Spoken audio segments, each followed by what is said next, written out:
G'day! So I've decided to upgrade my work computer's keyboard, and I've been so far enjoying the MX mouse that I've got, so I've decided to give the MX Keys a go. So let's open it up and have a bit of a look and see what's inside. Another box in a box. Neat instructions on the top there. Looks like almost a business card. They're fairly well weighted. I don't mind that actually, it looks pretty neat.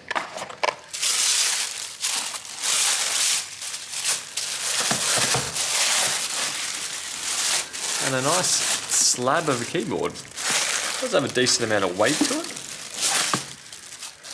Type-C charger, toggle switch for power. The price of it, if you want a gaming keyboard, this is definitely not for you. Very spongy. I'm definitely looking forward to using this. What else do we have in here as well? We have the setup document and Type-C cable, Type-C to USB-A, a few instructions, not very much of interest. These two interest me though. Let's check it out.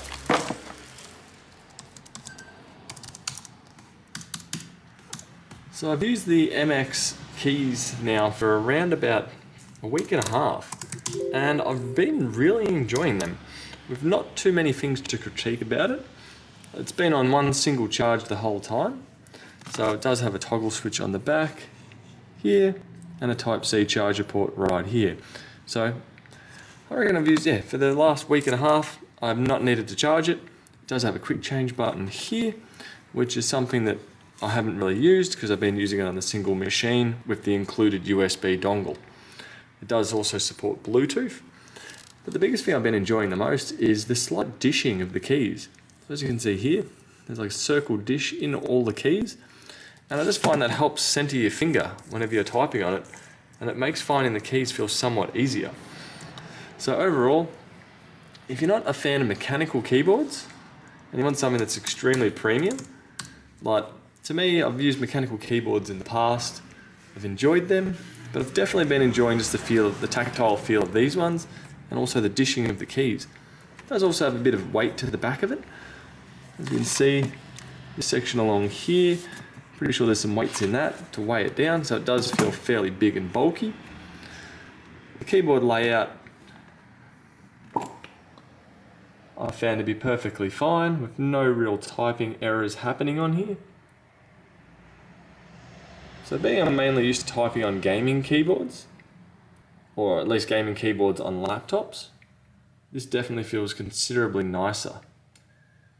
Now if you seem to replace your keyboards at a quite frequent rate, I probably wouldn't worry about getting one of these.